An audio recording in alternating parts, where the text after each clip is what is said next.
आज मुझे बहुत खुशी है कि अ, दादी प्रकाशमणि के बारे में कुछ अनुभव और उनके द्वारा जो भी शिक्षाएँ मिली है मुझे जीवन में आगे बढ़ाने का, वो आप सबके साथ शेयर करना चाहती हूँ। मैं दादी प्रकाशमणि जी से 1969 में माउंट आबू में मिली थी फर्स्ट टाइम। और उन दिनों में माउंट आबू में काफ़ी ज़्यादा अकोमोडेशन नहीं होता था और बहुत लोग भी नहीं रहते थे।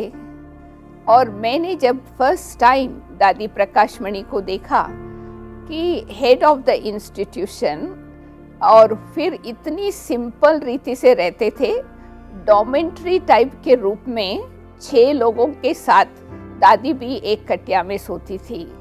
और उनका जीवन इतना सिंपल था, हर काम खुद अपने हाथ से करते थे। तो हमको फर्स्ट टाइम दादी को देख करके बहुत आश्चर्य लगा कि एक तरफ तो ब्रह्मा कुमारी संस्था का हेड है और दूसरी तरफ इतनी सिंपल हर काम अपने हाथ से करते हैं और रहते इतना सामान्य रीति से। तो इट वाज वेरी इम्प्रेसिव। तो उसके बाद हमको दादी ने फर्स्ट टाइम भट्टी रखी थी कुमारियों की।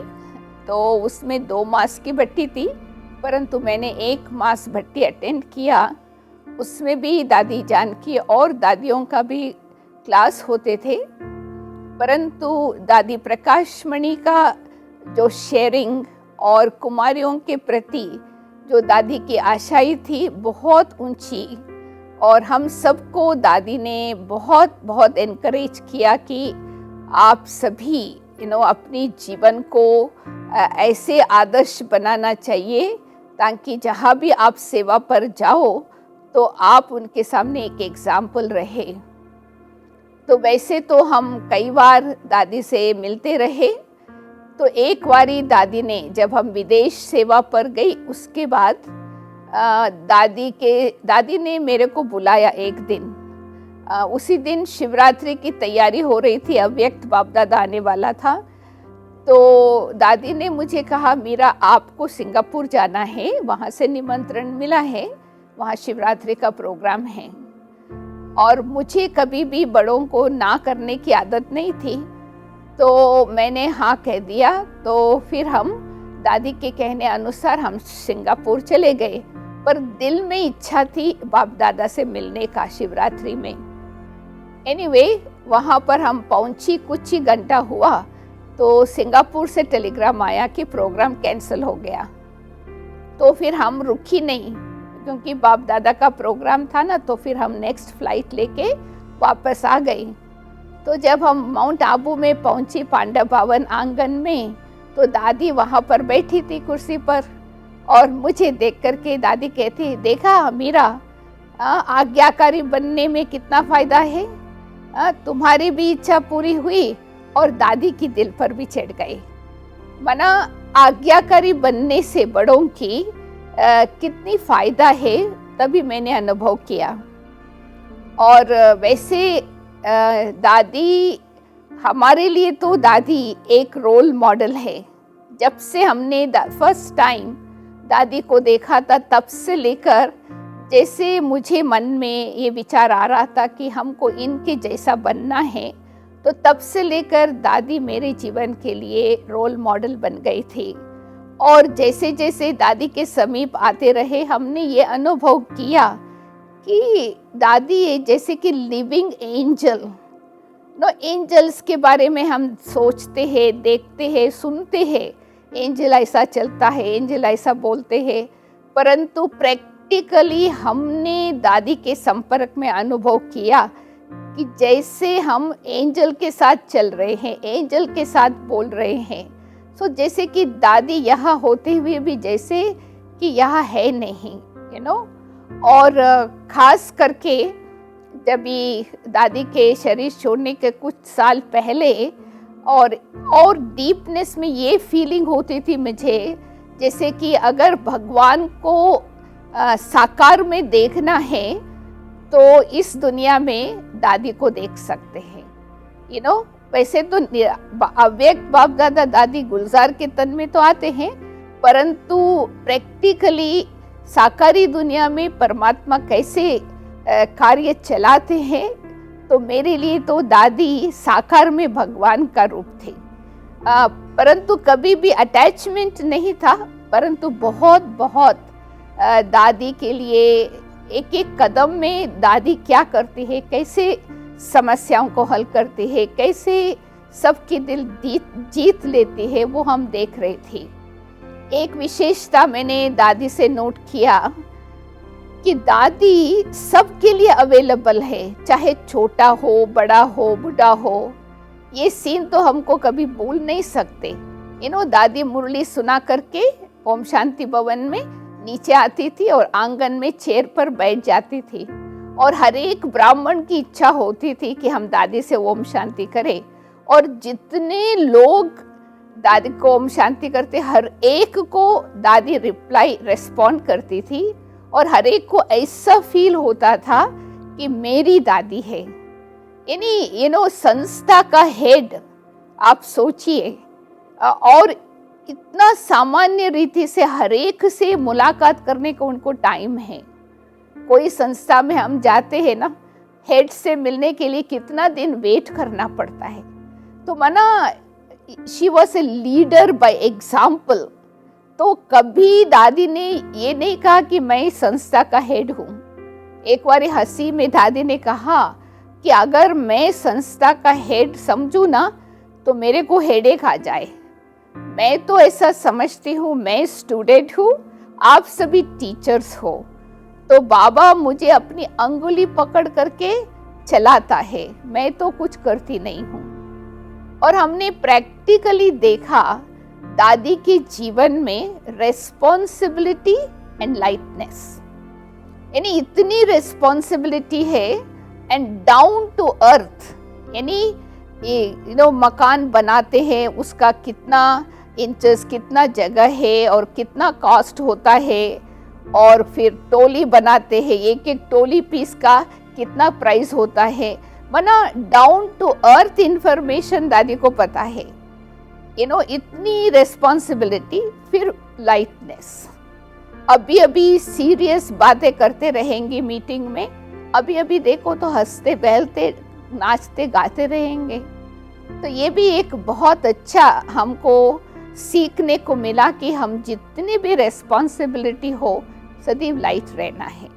और दूसरी बात दादी के बारे में हम ये भी सुनाना चाहते हैं कि आज भी जब तक दादी साकार में थी, कोई भी किसी को भी दादी रात हो या दिन हो, कोई भी जिम्मेवारी देते थे, कोई भी काम देते थे, तो कोई भी ना नहीं करते थे। दादी के लिए हर एक ब्राह्मण अपने जीवन को न्योछावर करने के लिए तैयार हो जाते थे। उसका सीक्रेट क्या? ये तो मैंने देखा प्रैक्टिकली, दादी ने ही ये सिस्टम चालू किया डिपार्टमेंट्स का, और हर एक डिपार्टमेंट हेड को फुल फ्रीडम देती थी, जैसा चलाना चाहे चलाओ, परंतु अगर कोई भी ईश्वरीय नियम के विरुद्ध कोई काम करते हैं, फिर दादी काली का रूप ले लेते थे। यानी एक तरफ फ्रीडम, तो उनको बहुत खुशी होती थी। दादी कभी कंट्रोल नहीं करती थी, पर डिसिप्लिन जरूर करती थी। जब भी दादी को मालूम पड़ता था कि कोई कुछ कर रही है रॉन्ग, फिर उनको अच्छी तरह से समझाते थे। तो इसलिए आज भी मधुबन में ब्राह्मण परिवार में दादी का नाम लेते ही कोई भी हो अपनी जीवन, अपना स्वास्थ्य त्याग करने के लिए भी तैयार हो जाते। वैसे हमने देखा कि दादी सबके लिए फ्रेंड भी थी, और मेरे लिए भी जैसे फ्रेंडशिप दादी के साथ रिलेशनशिप में, तो कभी भी हम कोई भी समय दादी के पास जा सकते थे। उसी समय कोई ब्राह्मणी नहीं थे, फुल फ्रीडम था। अपने बहुत सुंदर, चाहे सुबह को गुड मॉर्निंग करने जाए, शाम को गुड मॉर्निंग गुड नाइट करने जाए, और इतना ध्यान से हम सब के साथ दादी ने वो पालना दिया, साकार की पालना। दादी कभी भी किसी को ये नहीं फील करने देती कि मेरे को आपके लिए टाइम नहीं है, मैं बहुत बिजी हूँ। और जिसके लिए भी टाइम देंगे ना, तो 1 सेकेंड 1 मिनट भी देंगे तो ऐसा लगता है कि उसी समय उसको दादी मेरे लिए ही है, अपनापन। और सबसे बड़ी विशेषता मुझे बहुत अच्छा लगा कि दादी में फेवरेटिज्म बिल्कुल नहीं। यानी जैसे अभी समझो किसी के लिए खास टोली बेचना है, किसी के लिए खास गिफ्ट बेचना है, उसके नाम से नहीं, सब के लिए समान प्यार, फेवरेटिज्म बिल्कुल नहीं। ये हमारी एक दादी है, सब के लिए एक जैसा प्यार, सब के लिए एक जैसा दृष्टि। चाहे बुढ़ा जावे, चाहे बच्चा जावे, चाहे माता जाए दादी के सामने, दृष्टि एक समान। और सबको ऐसा लगता था कि मेरी दादी है, और एक और विशेष दादी का जो जीवन का अनुभव मुझे बहुत जीवन में अच्छा लगा कि दादी जब जापान में गई थी, तो जापान में 15 दिन जिन्होंने निमंत्रण दिया था, उन्होंने और कुछ खाना भेजा नहीं था, सिर्फ 15 दिन पेसिमम फ्रूट्स उनके पास आ जाते थे, 3 बार वही खाना था। तो दादी ने ब्रह्मा बाबा को पत्र लिखा, बाबा हमको ये 3 बारी एक ही प्रकार का फ्रूट खाना पड़ता है, क्या करें। तो बाबा ने लिखा दादी को कि भले आप ब्रेड लेकर के खा सकते हो। तो दादी ने फौरन उसको अमन में नहीं लाया, फिर बाबा से पूछा, बाबा अगर आप हमारे परिस्थिति में होते तो आप ब्रेड लेके खाते? नहीं ना, तो हम भी नहीं खाएंगे। तो दादी ने इस प्रकार से 15 दिन अपने आप को चलाया। और हमने विदेश में भी दादी का रोल देखा है। फर्स्ट टाइम दादी जब विश्व का टूर पर निकली थी 1976 में, रमेश भाई के साथ, कोई ब्राह्मण ही नहीं थे, रमेश भाई और दादी प्रकाश मणि दोनों ही थे। और तब मैं नई थी, हम ट्रिनिडाड में थी, तो वहाँ कोई सेंटर भी नहीं था, किसी के घर में हमको वो घर दिया था, उसमें 2 कमरा थे, दादी के लिए, रमेश भाई के लिए। तो हम लोग ही खाना बनाते थे। और उसी समय उन देशों में कई चीज़ें नहीं मिलती थी, पोटैटो नहीं मिलते थे, आटा का, चपाती का आटा नहीं मिलता था। तो हम लोग वाइट फ्लावर में मैदे का रोटी बनाते थे, वहाँ की सब्जी के अनुसार। परंतु दादी के अंदर इतनी एडजस्टमेंट करने की शक्ति, कि कोई भी दादी ने कंप्लेन नहीं किया कि ये खाना अच्छा नहीं है, यहाँ पर प्रबंध अच्छा नहीं है। क्योंकि उन दिनों में वहाँ घर का भाई भी रहते थे हमारे साथ, परंतु सबको दादी ने ऐसा भाषण दी जैसे कि पता नहीं कितने समय से वहाँ रहे हो। तो इस सब को देख करके जैसे बाबा कहते ना कि विश्व महाराजा भविष्य में जो होने वाले हैं, वो कैसे अपनी प्रजाओं को माता पिता जैसे पालना करते हैं। तो हमने प्रैक्टिकली दादी में देखा। तो मैंने प्रकाशमणि दादी से विशेष यही पाठ सीखा है कि एक तो हमको बेहद में रहना है, और बेहद में रहने की निशानी यही है कि सबके लिए एक जैसा प्यार, सबके लिए एक जैसा दृष्टि, तो दूसरों को भी लगे ये मेरी है और मुझे भी लगे ये अपना है, तभी हम समझ सकते हैं कि बेहद में। तो दूसरी बात दादी से हमने यही सीखा कि हमको बैलेंस का जीवन होना चाहिए, लव और लॉ, एक नहीं, लव और लॉ, तभी हम लोगों को ठीक तरह से बाबा की पालना हम दे सकते हैं।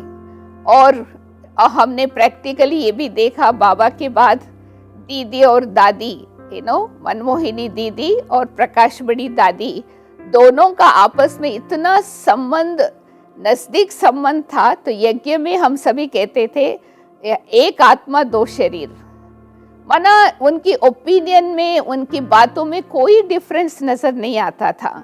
एक ने कहा, दूसरे ने मानी। तो इस प्रकार से हमने मलेशिया में भी दादी को आते हुए देखा है, और देशों में भी दादी गई है। तो जहाँ पर भी दादी गए हैं तो सबको ये प्रेरणा मिली कि दादी मेरी है। जैसे बाबा के लिए कहते हैं ना, मेरा बाबा, ऐसे सबके दिल में, ब्राह्मणों के दिल में निकलता है मेरी दादी। तो उसका कारण यही कि दादी की बेहद की बुद्धि, दादी की विशाल बुद्धि और हर एक आत्मा को अपनापन देने की विशेषता। लास्ट में ये भी हम सुनाना चाहते हैं कि कैसे दादी, हम पीस पार्क में जाते थे, जब भी मधुबन जाते तो पीस पार्क में भी जैसे दादी बच्चे बन जाते थे, जैसे कि हम सभी खेलते थे, क्रिकेट खेलना, बॉल खेलना, गरबा रास करना। जैसे कि उस समय दादी को ये बिल्कुल भान नहीं आता था कि हम कोई हेड है, एडमिनिस्ट्रेटिव हेड है। तो जैसे कि हम लोगों से मिल करके तो सबको इतनी बहुत बहुत दादी से लाइटनेस का महसूस होती थी। परंतु फिर शाम को भट्टी रखते थे, उसमें दादी योग कराती थी, एकदम तपस्वी मूर्त, पिन ड्रॉप साइलेंस, दोनों का बैलेंस। तो बच्चों के साथ बच्चे, बड़ों के साथ बड़े, बूढ़ों के साथ बूढ़े जैसा। तो सबको इस प्रकार की दादी ने अपनी पालना दी।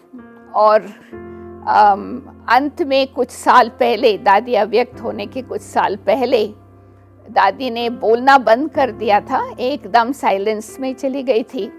ये भी एक वंडरफुल अनुभव था कि कैसे यहाँ होते हुए भी यहाँ नहीं है।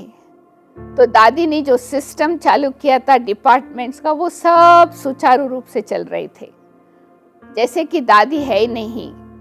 तो फिर दादी अव्यक्त होने के बाद वो कार्य अभी तक भी ऐसे ही चल रहा है। तो इतना यज्ञ में सिस्टमैटिक रूप से हर कार्य जो चलता है डिपार्टमेंट के आधार से, ये सिस्टम दादी ने बनाई। तो इसलिए दादी का अंतिम शब्द यही था कि कर्मातीत बनना है, कर्मातीत बनना है। जो भी जब तक दादी ने बोला तब तक दादी के मुख से यही निकला। तो इसलिए दादी न्यारी और प्यारी। जब दादी की आत्मा शरीर से जा रहे थे, हम तो नहीं थे, परंतु अनुभव सुना है कि कैसे एकदम दादी डिटैच्ड, किसी के तरफ भी उद्योग नहीं, तो बाबा के पास चले गए। तो हम सबको आज गर्व है कि हम ऐसे परिवार के मेंबर हैं जिस परिवार में ऐसे ऐसे विशेष आत्माएं अपना जन्म लिया और हम सबको पालना दिया। तो इसके लिए हम शिव बाबा को, ब्रह्मा बाबा को और दादी को भी विशेष विशेष थैंक्स देंगे। ओम शांति।